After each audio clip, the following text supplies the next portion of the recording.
Yan, sa mapagpalang araw po ng Panginoon sa ating lahat. Amen po. Ang Diyos po ay mabuti. Amen? Ayan, salamat sa Panginoon. Napakabilis nga pong lumipas na mga araw at ngayon nga po ay nakaharap na naman tayo sa huling linggo ng buwan ng Hunyo. Pwede niyo po bang sabihin sa katabi mo, sa harap mo, sa gilid mo, sa likod mo na ang Diyos ay mabuti. Ang Diyos ay mabuti.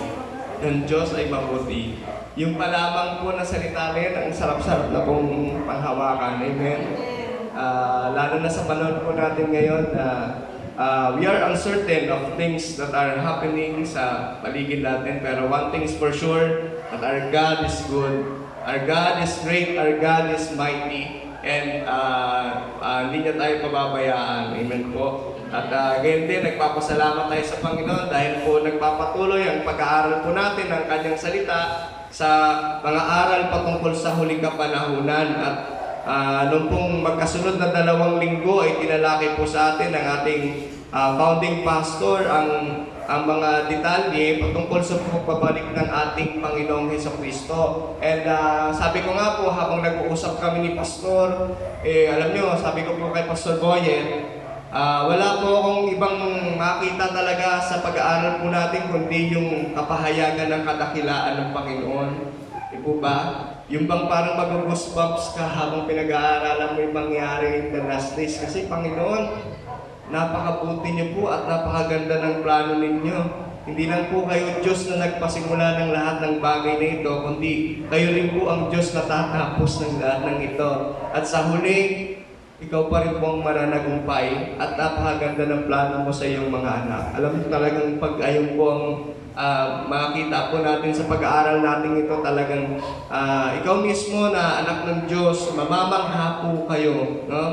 Nakakamangha po talaga ang gagawin ng Panginoon sa mga huling kapanahunan. Ano po? Kaya nga bilang mga mananampalataya, isa rin po na mahalagang mapag-aralan po natin ito pong aral na ito sapagkat ito po yung mahahayag sa darating pang panahon. Hindi man po tayo tiyak kung kailan mangyayari, ano po, pero ang mahalaga na pag-aaralan po natin. At hindi lang, pag napag-aralan nyo po, hindi mo mapipigilan na ipangaral mo at ibahagi mo yung natutunan mo. Lalo na sa ganitong situation na lahat tayo, yan nga po, naninibago dito sa nangyayari sa ating paligid. Tama po ba? Kahapon lang, kami ng misis ko, pumunta po kami sa may bandang San Mateo. Kita mo talaga, matamlay ang paligid, di ba? Tapos, naka-face mask nga po lahat, kagaya po natin ngayon dito sa loob ng church. Ano po? Alam mo talaga may problema di ba? Nakikita mo talaga, yung ibang mga stores, nakasara pa din. Tapos, pag sumakay ka, wala kang masakyan na public transport, nangilan-ngilan lamang. Gayon din sa amin, nung 5 days orientation ng teachers namin itong week na ito, nagpapasalamat kami sa Panginoon kasi kahit ganito po yung situation, nagkaroon po kami ng time na makapag-orient, following social distancing protocols na po talaga, ano po. Pero ayun pa rin po at the end of the day, may isip po natin talagang ginagawa po natin ang lahat ng bagay para makapagpatuloy sa buhay na ito.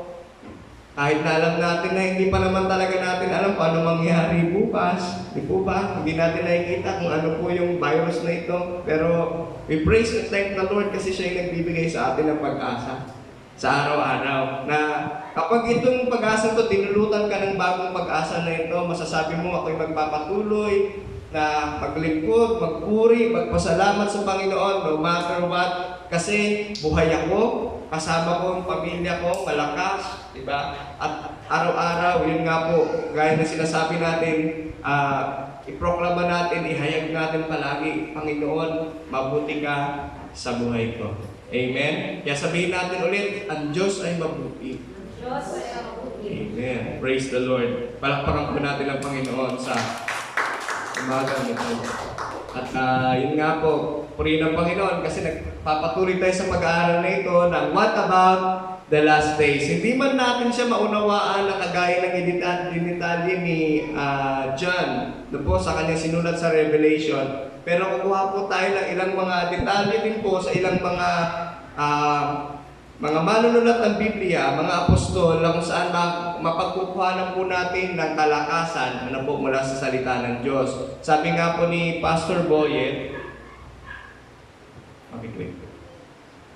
sabi po ni Pastor Boyet nung last Sunday, kung kayo po ay nagte-take note, ang sabi po doon, ayan, basahin nga po natin, the coming of the Lord should be a celebration and not apprehension. Madalas po kasi kapag pinag-aaralan yung mga mangyari sa huling kapanahunan, ang sumisilid po sa puso ng tao o nung makikinig ng salita ng Diyos ay takot. Ano po? Paano mangyayari na? Paano na yung pamilya ko? Paano na yung asawa ko? Paano na yung mga mahal ko sa buhay? Kumbaga, natatakot po tayo. Nakakatakot po talaga yung mga nakasulat sa last days. Hindi naman po kayo ngingiti-ngiti habang binabasa niyo po yung kundi talagang mayroon pong ganong factor. Pero ang sinasabi po ng ating pastor habang dinidetalye niya sa atin nung nakaraang 2 linggo ang patungkol sa mga huling kapanahunan, dapat ang sumibol po sa atin ay celebration. Amen? Dapat nandoon festive. No, yung atmosphere. Hindi po ito nakakatakot kundi nakakatuwa sapagkat alam natin, ang Diyos ang nagsimula, siya rin ang tatapos. Ano po? At tayo mga anak ng Diyos, mananagumpay at mananaig sa mundong ibabaw na ito. Amen po? Yan po ang pangako ng Panginoon sa lahat ng mga sumampalataya sa Kanya. Iniligay nila yung kanilang pananampalataya kay Jesus bilang Lord and Savior ng kanilang buhay. Kaya po, yun nga po, kahit paglinggo, di ba? Bakit po tayo masaya? Kasi ito po ay celebration. Ang tawag nga po dito ay worship celebration. Linggo-linggo tayo nagpipista at ang pinagpipista natin ay si Jesus Christ. Amen po? Ngayon po, para maunawaan naman po natin. Kaya nga po, sa umagang ito, nais ko pong buksan po ninyo ang inyong mga Bible sa Aklat ng Titus. Ito pong Aklat ng Titus ay sinulat din po ni Apostol Pablo. Ano po? Ang ating pong pag-aaralan sa umagang ito ay The Blessed Hope of Christ's Coming. The Blessed Hope of Christ Coming. Layunin ko po na sa ating pag-aaral sa umagang ito ay mas lalong mapagtibay natin ang ating pag-asa pananampalataya sa ating Panginoong Jesucristo. Gayon din po sa mga nanonood sa atin sa online, sa ating pagsamba. Dalangin ko sa Panginoon na anuman po ang inyong sitwasyon na kinakalagayan sa oras na ito, kayo man ay may mga kabagabagan, mga problema, pagsubok na kinakaharap, sa ating pag-aaral ng salita ng Diyos na ito, ay tunay na makita po natin yung liwanag ng salita ng Diyos. Ano po? Kung nariyan na po kayo, Titus chapter 2, ayan po, verses 11 to 14. Nandiyan na po kayo? Amen. So, basahin po natin. Kung wala naman po kayong Bible, meron din po akong slides dito. Ayan po. Sige po, basahin po natin. Verse 11, sapagkat ang biyaya ng Diyos na nagbibigay ng kaligtasan ay inihayag na sa lahat ng tao. So yung tinutukoy pong biyaya dyan, yung grace daw ng Panginoon, ibinigay na, inihayag na. Kaya nga po tayo, bilang mga mananampalataya, tayo po yung evangel or bringer of the good news of Jesus Christ. So tayo po yung nagpapahayag ng mabuting balita at para naman yung mga wala pa kay Jesus, sila yung sumampalataya din naman sa ating Panginoong Jesucristo. Ito'y inihayag na, sabi ni Apostol Pablo kay Tito. Ayan. Verse 12. Ito ang nagtuturo sa atin na talikuran ang kasamaan at makamundong pagnanasa. Kaya mamuhay tayo sa mundong ito ng maayos, matuwid at makadiyos. So kumbaga ito pong kaligtasan ating tinanggap sa Panginoon, kapag tinanggap mo siya sa Panginoon, ito po ang nagbibigay sa atin ng ng motivation o ng drive na kalimutan ang kasalanan, talikuran, at yung mga makamundong pagnanasa at hinihikayat tayo na mamuhay na maayos, matuwid, na naaayon sa kalooban ng Diyos.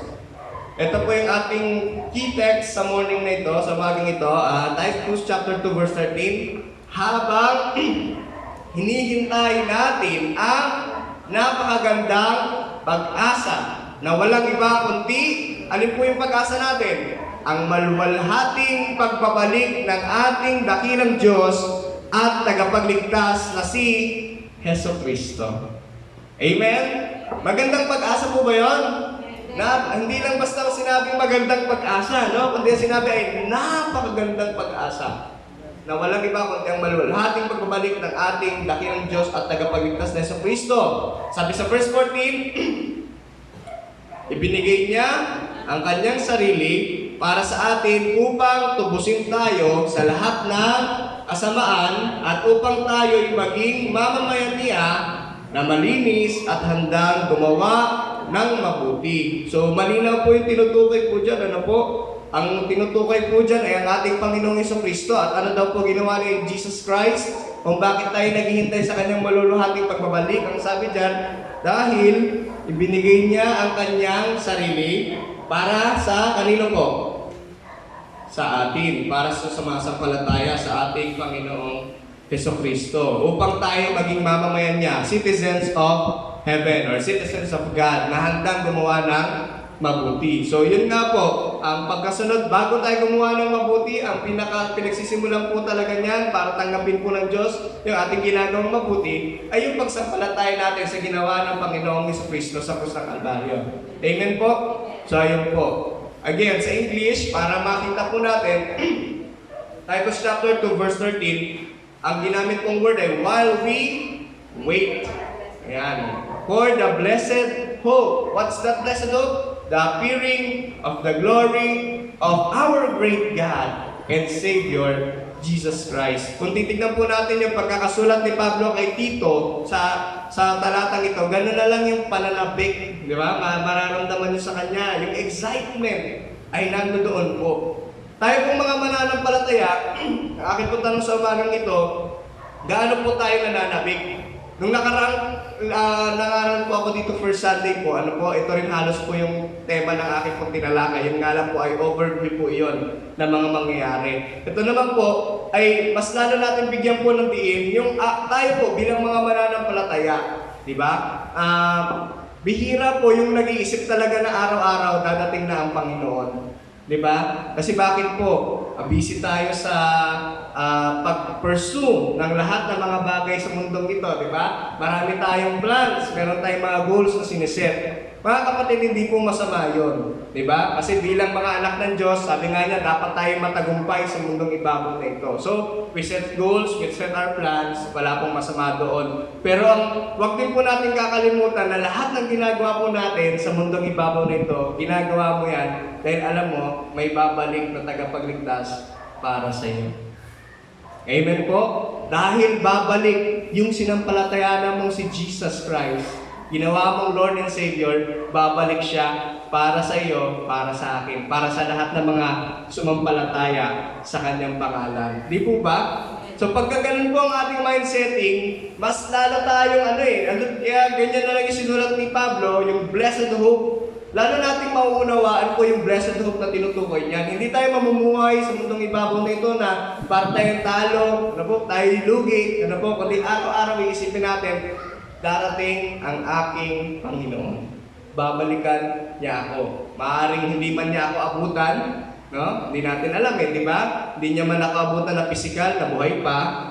Pero ang mahalaga, inilagay ko yung pananampalataya ko sa Kanya. Or, di ba? Abutan tayo na buhay sa pagbabalik niya. Amen ba yun? Di ba mas masarap po yun, magkakasama po tayo, kukunin, meeting in the air, di ba? So, praise the Lord sa talagang yung pangako niya ng muling pagbabalik. And also, the reason why we study the last days, kasi may mga tao pong pinapasubalian na babalik si Jesus. Okay? Meron pong mga tao na sinasabi, hindi totoo ang pagbabalik ni Jesus. Hello po. Ayan. Dapat aware po tayo. Ito pong isang atheist, si Carl Sagan, astronomer po siya. Sabi niya, the second coming of Christ is like that of a cow that jumped over the moon. Meron po bang cow na nag-jump sa moon? Wala, di ba? That's impossible, di ba? Alam po natin, imposible yon.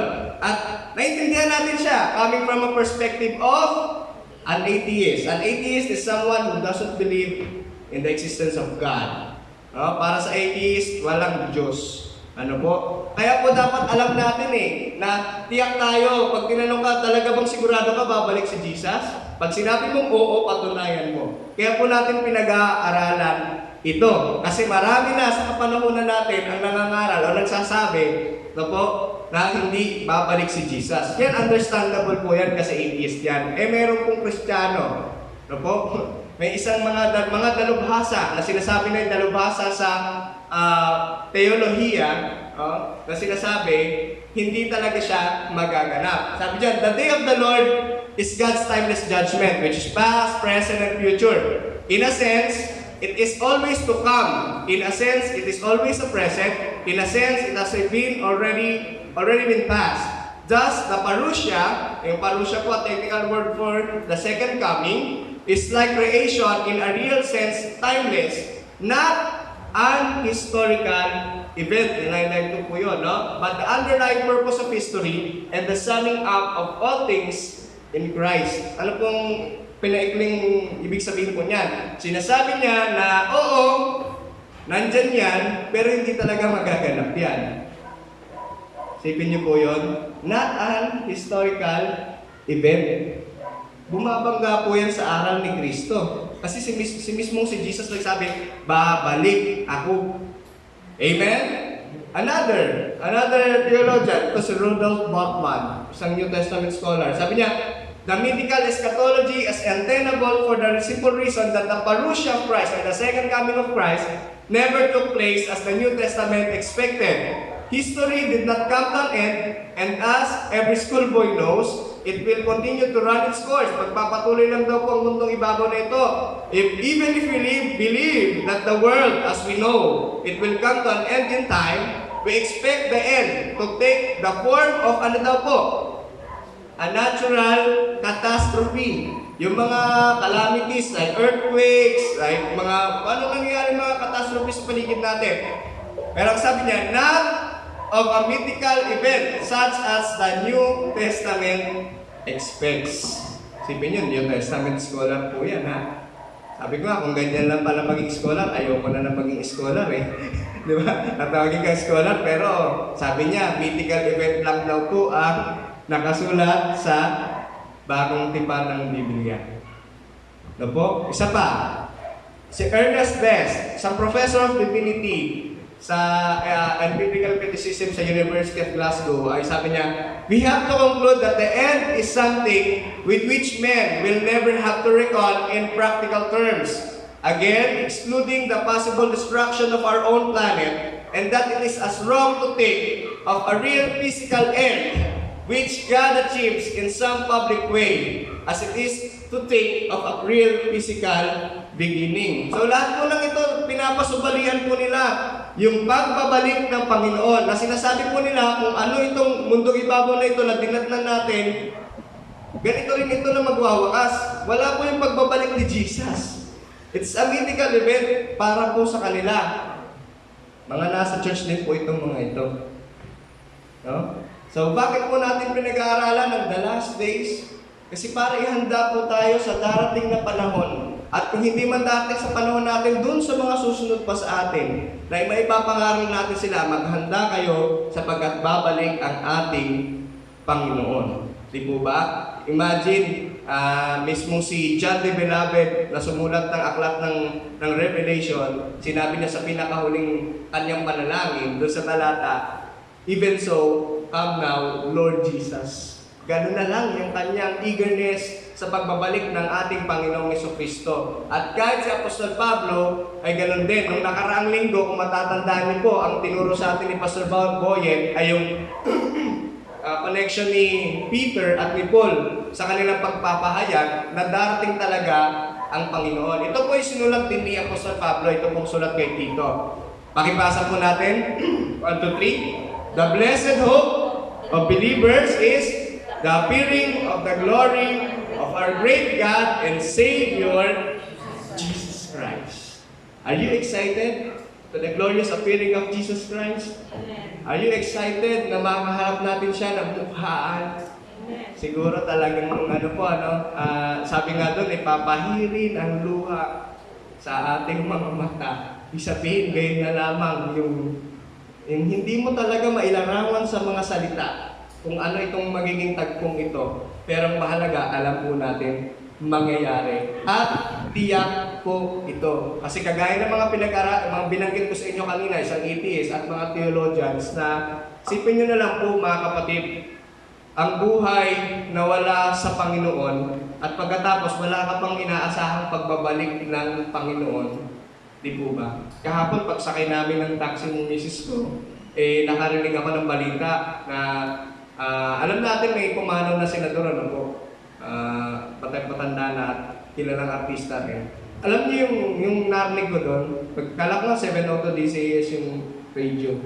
Sabi ron, at sinabi po ng kanyang anak na sila'y payapa sapagkat tinanggap niya si Jesus Christ bilang kanyang Lord and Savior. Sakto yung pagbukas ko ng pinto ng taxi. Tinanong ko nga sa kanya eh. Sabi ko, tignan niyo na lang po yung idinudulot na kapayapaan sa mga naiwan kapag ka isang mahal sa buhay, kinilala niya si Jesus. Amen? Na alam natin hindi lang natatapos ang buhay na ito sa kamatayang pisikal. Diba? Kundi alam natin, meron tayong langit na bayan na makakapiling at makakasama natin ang Panginoon. Na po, tignan nyo na lang po yung mga namatay kay Kristo na matapat, na nangaral ng kanyang salita. Diba? Though we miss them, kamakailan lang, nabalitaan natin yung kamatayan ng isang napakahusay na apologist na si Ravi Zacharias, di ba? At marami pa po mga kapatid, na minsan sinasabi ko sa asawa ko, bakit naman sila pa yung pinukuha ni Lord? Di ba? Ang dami-dami, di ba? Ito yung mga lalaki at babae ng Panginoon na ginagamit niya mightily in His ministry, tapos mababalitaan mo, kinuha na niya. Pero isang bagay lang po yung naiisip natin na ito yung buhay na binigay sa kanilang Panginoon. Ginanap nila kung ano yung kalooban ng Diyos sa buhay nila. At tayo mga nakatingin sa buhay nila, tayo din ganapin din po natin habang binibigyan po tayo ng Panginoon ng pagkakataon. Amen? Diba? Na ipamuhay ang ating buhay nito sa munding ibabaw na ito. So that's our blessed hope, no? The appearing of the glory of our great God, Jesus Christ. What are the three things that we anticipate sa pagbabalik ng Panginoon while we wait on Christ's return? Number one, nga po, Christ's personal presence. We look forward to being with Him. Once na naging Christian ka, nung tinanggap mo si Jesus, ito po yung magiging magiging burden mo bilang mananampalataya. I wanna be like Jesus.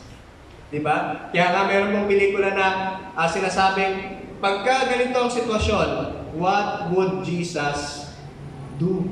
Diba? Kasi ang mindsetting natin, kaya tayo tinawag na Christian, kasi we follow Christ and His Word. Di po ba? So, ang pinaka-end goal is to be like Him. To be like Christ. Hindi yung maging Diyos po tayo. Hindi po yun. Ano po? Kung hindi, maging kagaya ni Kristo sa kanyang pagpapakasakit, kanyang pagkakahirap, kanyang sakripisyo, ano po? At sa kanyang mga ipinakita sa mga tao.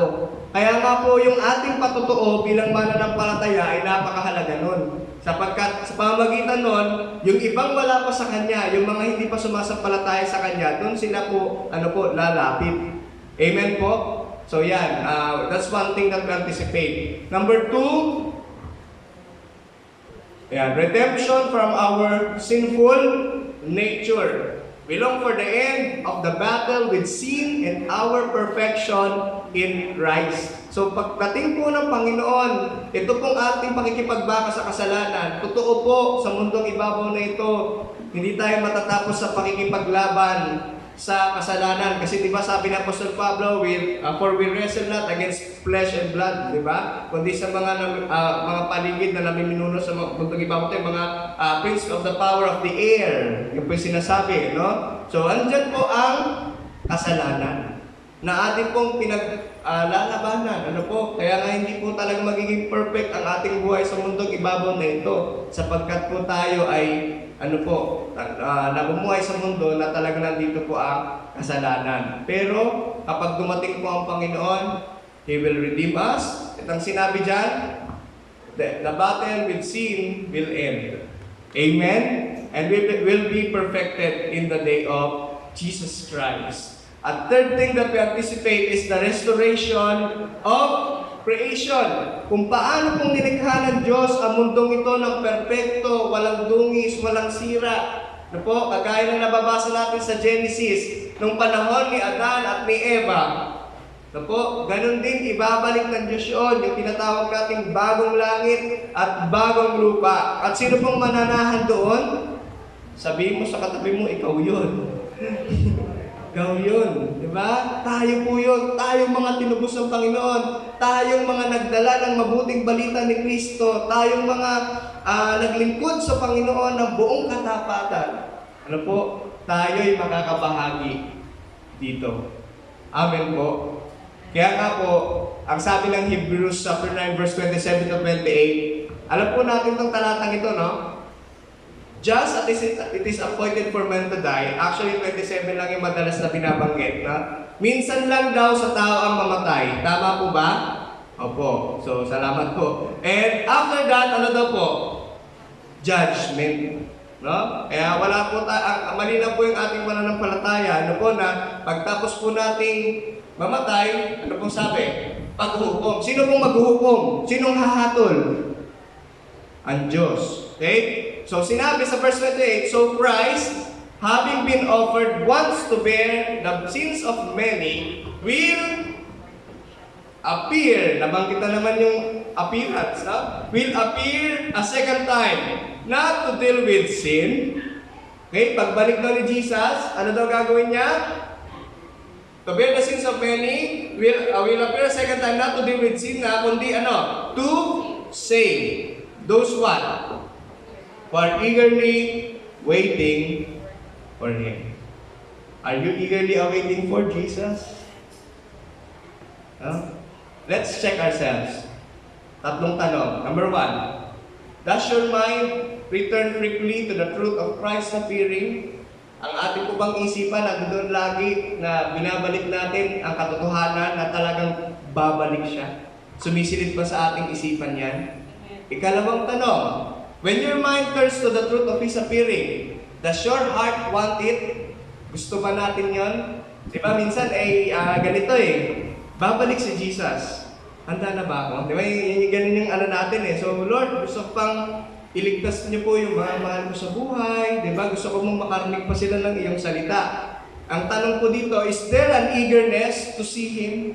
Meron bang pananabik na makita mo yung Master and Lord and Savior mo? O ang iniisip pa rin natin paano yung mga maibang ko? Di ba? Paano na yung mga ari-arian ko? Paano na po yung mga possessions ko, Lord? Tandaan po natin, lahat po ng mayroon tayo kay Jesus yan.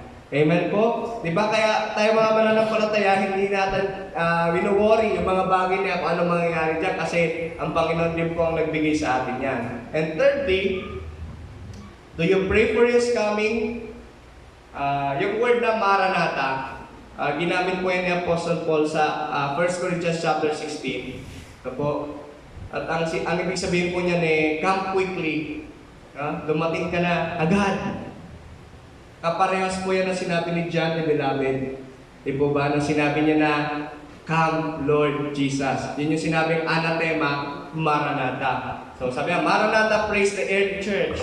Come Lord Jesus. Ito pong itong tanong na ito, kung hindi po yan sumisilid sa ating isip, marahil may problema. Ano po yung problema? Baka meron po tayong kasalanan na nakakahanda kung bakit yung pananabik natin sa Panginoon hindi ganun ka-excited tayo. Po? Kasi minsan totoo po yun, no? Minsan meron tayong tinatawag ng kasalanan or pet sin na tinatawag. Diba? Na tawag yan, pinapakita natin okay tayo, pero totoo nun sa Panginoon hindi ka pala okay. So, yun po ay babala. Ano po? Sapagkat tandaan po natin, ayaw ng Panginoon ng kasalanan.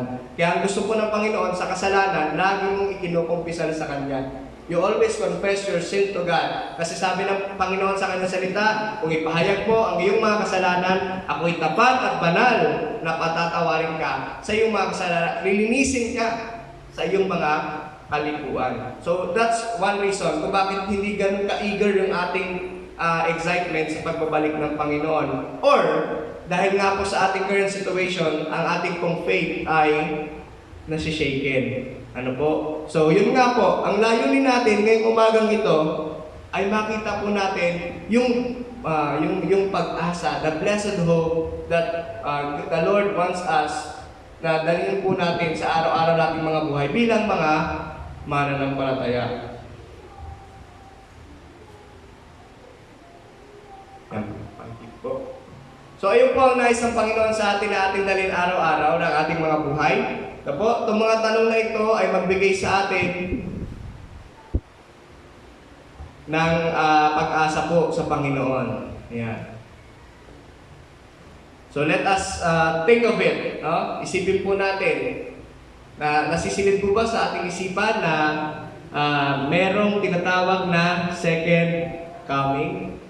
Yun. Kapag meron po, pagka nilagay po natin yan, sabi dyan, Paul says that the appearance of the grace of God at Christ's first coming, yung unang pagdating ng Panginoon, ano pong ginagawa sa atin? It trains us to wait eagerly for our blessed hope and the appearing of the glory of our great God and Savior, Jesus Christ. Yung unang pagdating ng Panginoon dito, ano po sabi?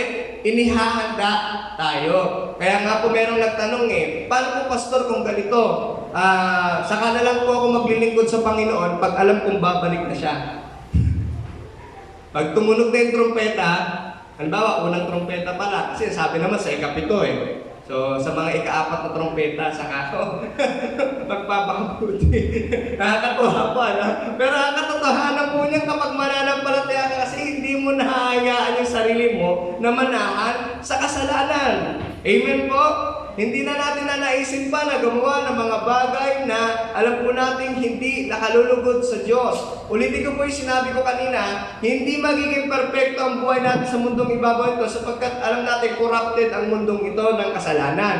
Pero, the good news is, pag tinanggap mo si Jesus bilang Lord and Savior mo, alam mo sa puso mo, araw-araw makakahingi ka ng pabor at habag at kapatawaran sa ating Panginoon.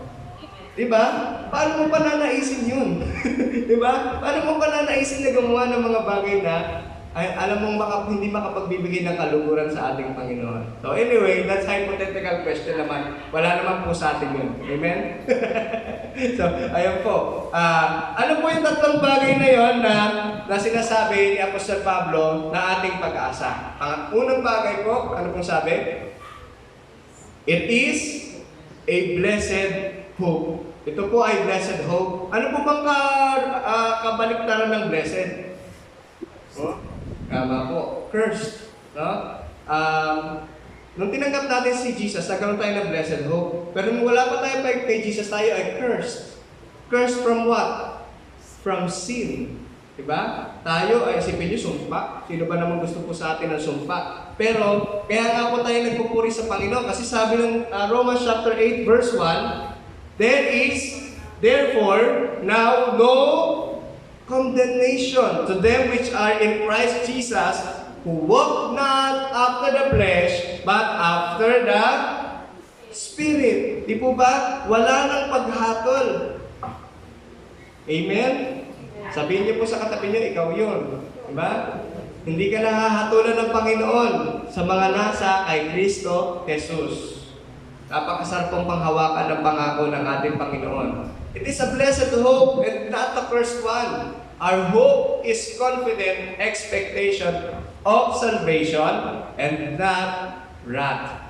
So isipin po natin yun, no? Nung tinanggap natin si Jesus, nagkaroon tayo ng buhay na pag-asa sa ating Panginoon. Wala na tayo sa sumpa ng kasalanan. At tayo mananahan sa piling ng ating Ama sa langit. Ang Diyos na lumikha ng buong mundong ito, kung na hindi natin kayang liripin, sapagkat Panginoon, kagaya ng tanong ni David, who am I that you are mindful of me? Diba? Sino po ako, Panginoon? Na bago pa likhain ang mundong ito, naisip mo na ang isang sulat ko, na gano'n lang tayo kaligid sa Diyos. Diba? Pero yung pagpapahalaga niya sa atin, alam po natin, gano'n na lamang. Sabi ni Juan, diba? Ganyan na lamang ang pag-ibig ng Diyos sa sangkatauhan. So again, number 1, ano po ang binibigay sa atin ng Panginoon? Sa kanyang muling pagbabalik, we have a blessed hope. Number 2, it is a visible hope. Nakikita pong, pag-asa. Hindi lamang tayo umaasa sa Wala, kundi nakikita po. Alam po natin, it is the appearing of the glory of our great God and Savior, Jesus Christ. Ever since the Son of God became a man, men and women have wanted to see Jesus. Di ba, tama po ba? Naalala niyo si Zaccheo? Nung nalaman niyang darating si Jesus, anong ginawa niya? Kahit matinik, di ba? Inakit ang puno ng sycamore, di ba? Ng sycamore tree para makita si Jesus. Alam natin si Zaccheo makasalanan, pero ano po? Excited siya na makita si Jesus. Bakit po? Kasi alam niya na kay Jesus ang pag-asa. At yan din po tayo nung nakakilala sa Panginoon. Wala tayong ibang nasain sa ating puso, kundi tayo datnan ng Panginoon. At pag nakita natin ang Panginoon, sasabihin niya sa atin, "Well done, my good and faithful servant. Enter now to the joy of your Lord." Diba? Masarap pong mga salita yun na manggagaling sa ating Panginoon. "Well done, my good and faithful servant." It is a visible hope. We do not hope for nothing. Nakikita po sa ating buhay ng mga tao sa paligid natin po na tayo ay nananabik sa pagbabalik ng ating Panginoon.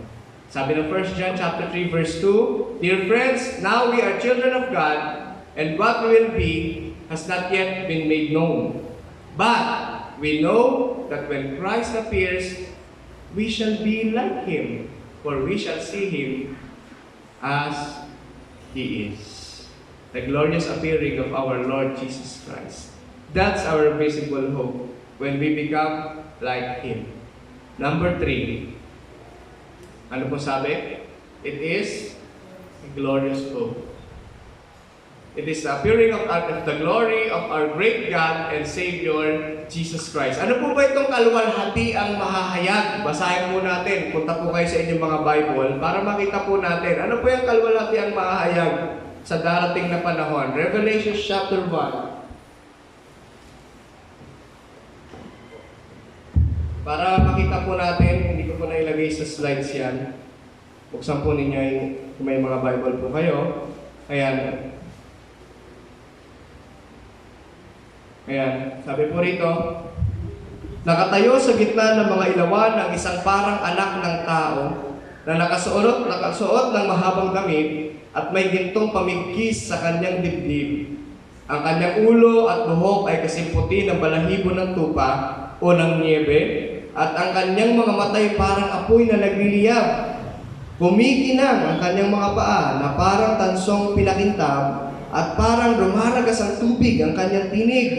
May hawak siyang 7 bituin sa kalang kamay, at lumabas sa kanyang bibig ang isang matalas na tabak na sa magkabilay may talim. Ang kanyang mukha ay nakakasilaw tulad ng araw sa katanghaliang tapat." Imagine, kapag nakita natin ang kalulatian ng Panginoon, sa ang paglalarawan po dito, siya ay nakakasilaw na liwanag.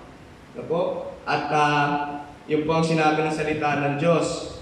Kaya nga po, ano pong sinabi ng ikalawang Timoteo chapter 4 verse 8, sa ating pong paghihintay sa ating buhay ng pag-asa, sabi niya ganito, "Henceforth there is laid up for me the crown of righteousness, which the Lord, the righteous judge, will award to me on that day, and not only to me, but also to all who have loved His appearing."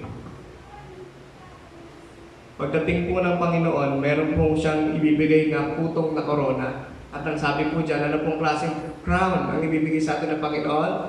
The crown of righteousness. Not because we are righteous, but because Christ made us righteous. Siyang nagpabigay, pinagindapat niya po tayo. Sino po magbibigay? The Lord, the righteous judge, will award to me. Kaya gano'n na lang yung anticipation ni Apostle Paul. Kaya niya nasabing Maranatha. Diba? "Come quickly, Lord." Kasi nasabi niya, "And not only to me, but also to all who have loved His appearing." My question this morning, mga kapatid, do we love the appearing of our Lord Jesus Christ? Apo? Tayo po ba ay doon yung ating eagerness, yung ating paghihintay na dating ang Panginoon? Ito po, ang panalangin po natin sa umagang ito ay nawa ay patuloy tayong manabik sa pagbabalik ng ating Panginoon. Maganda pong pinag-aaralan natin ang kanyang salita. Maganda po, napakadami natin mga pag-aaral na narinig ng mga nakaraang 2 linggo patungkol sa pagbabalik ng Panginoon. Pero babalik po ulit yun lagi sa atin. Na po, bilang mga mananampalataya, kung paano natin ipapamuhay. Na po, na yamang alam natin, tayo'y mga saksi, tayo'y mga patotoo ng muling pagbabalik ng Panginoon. Yamang alam natin, may ibibigay na gawad na parangal ng Panginoon sa atin. Paano naman po natin ito ipapasa doon sa mga mahal pa natin sa buhay na alam po natin kinakailangan lang marinig ang mabuting balita. Lalo na po sa mga sitwasyon tulad nito, na po, pandemic, wala po tayong ibang pag-asa kundi ang ating Panginoong Jesucristo. Kaya patuloy po tayong umasa sa the blessed hope na sinasabi ni Paul kay Titus, the blessed hope of the appearing of our Lord and Savior, Jesus Christ. Sa umaga pong ito, aniya ko po tayong lahat na manalangin. Sige po, tayo po tumayong lahat. As we close our eyes, bow our heads, and commune with the presence of our God. Let us search our hearts, mga kapatid, sa umagang ito. Yamang narinig natin ang mabuting balita. Narinig po natin ang sinasabi ng salita ng Diyos. Narinig po natin kung gaano ang pananabik ni Apostol Pablo, bagamat hindi pa nila nakita o wala silang ideya kung paano mangyari ang lahat ng ito. Pero isang bagay ang tiyak, meron siyang buhay na pag-asa dahil siya ay nasa iyo, Panginoon. Dahil siya ay may Kristo sa kanyang buhay, Lord God. At nangako, Panginoon, na babalik. Salamat po sapagkat ikaw ang aming buhay na pag-asa. Yes, Lord God. Mga kapatid, sa bagong ito, ipanalangin po natin patuloy sa Panginoon na tayo gagamitin ng Diyos na ibahagi itong blessed hope na ating pinag-aralan sa umagang ito. Tayo magiging instrumento ng Panginoon upang may palaganap ang salita ng Diyos, upang tuwing pag-aaralan ang mga patungkol sa huling kapanahunan, hindi takot ang sisilid sa mga tao, kundi pagdiriwang, Panginoon. Pagdiriwang dahil gaganapin mo na ang iyong pangako sa amin, Panginoon. Wala nang pagluha, wala nang pagtamis, kundi, Panginoon, ikaw ang mananagumpay, and all will be perfected, Panginoon, in your glory. Hallelujah, God. Sige po, tayo patuloy na manalangin sa Panginoon. Salamat po. Hallelujah. Purihin ka, aming Diyos. Purihin po kami, Panginoon, ng aming sa oras ng aming buhay, Lord God. Yes, Jesus. Ikaw po ang aming buhay na pag-asa. Hallelujah.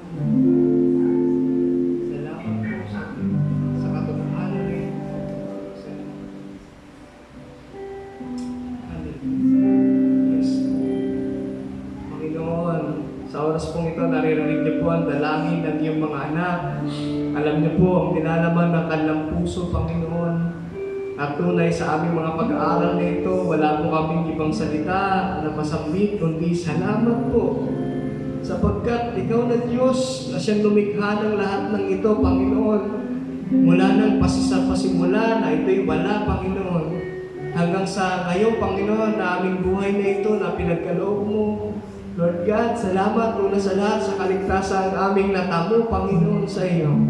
Salamat sapagkat isang araw ay nakilala ka namin, Panginoon, bilang aming Lord and personal Savior. And because of this, Lord God, kami mamumuhay na merong pag-asa, Panginoon. Merong buhay na pag-asa because we hope in a living God. Salamat po, Panginoon.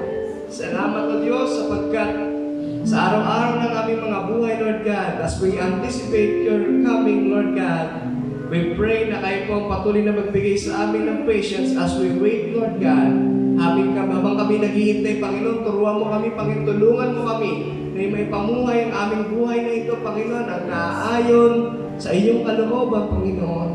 Sa bawat salitang aming sasambitin, sa bawat kilos na aming gagawin, sa bawat decision sa aming buhay, personal, Panginoon, man ito o para sa pamilya namin, Lord God, anumang decision sa trabaho, Panginoon, Lord God, ang dalangin po namin na magbibigay lagi ito ng kaluwalhatian, Panginoon, sa iyong pangalan, sapagkat alam po namin lahat ng ginagawa po namin.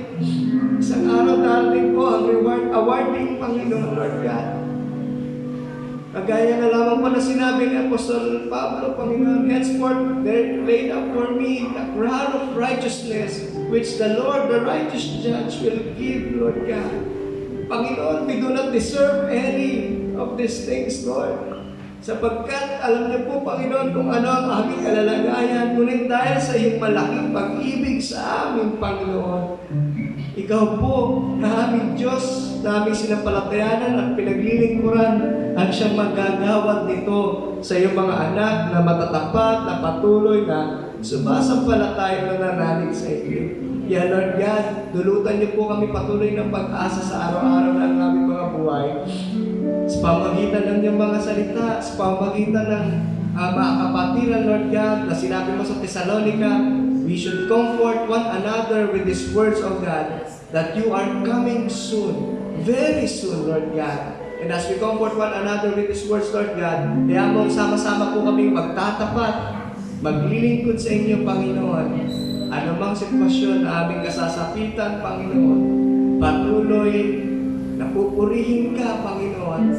Ikaw lamang ang mahayag, Panginoon, sa aming buhay. Ikaw lamang ang maluluwalhati, Lord God. I pray also, Panginoon, sa mga heart's desire ng aking mga kapatid na narito, Panginoon. Kayo lamang nakapapatid ng laman ng puso nila, Panginoon. Alam mo yung dinadalangin nila sa inyo, Panginoon. Ang dalangin po natin, maybe it be in tune, Panginoon, sa inyong kalooban, Panginoon. Manalangin po namin na ganapin mo ang lahat ng kanilang mga heart's desire ayon sa iyong kalooban, ayon sa iyong takdang plano, sa iyong oras, Panginoon. And also for their families as well, Lord God, that you will protect them, O God, as you have promised us, Lord God, na patuloy ang iyong proteksyon ay aming mararanasan, ang iyong pag-iingat, ang iyong pagsama, Panginoon, sa amin, Lord God. At tunay kami, Panginoon, dito po sa Jesus the Mediator City Church as a family, Lord God, sama-sama po kami na magtatapat sa inyo, na mamahalin ka, na ibabahagi at ipapangaral ang iyong salita hanggang tatamo kami nagtatapat at naglilingkod po sa inyo, Panginoon. Lord God, as we end this service, Lord God, like what the Apostle Paul has prayed and also John the Beloved has prayed, come, Lord Jesus. Come, Lord Jesus. We anticipate your coming again, Lord God. Kami po ay nasasabik na makita ka, Lord God, na aming Diyos ang tagapagligtas na aming sinampalatayanan sa aming buhay, Lord God. And I pray, Lord God, na maging dalangin din po namin ito sa araw-araw ng aming mga buhay, Lord God, sapagkat ikaw ang aming buhay na pag-asa. Salamat po, Panginoon. Salamat po sa iyong mga pangako. At sa oras na ito, patuloy po kami mga hawak at pananalan sa iyo. Ito po ang aming panalangin na may papuri po sa salamat sa pangalan ng Ama, ng Anak at ng Espiritu Santo.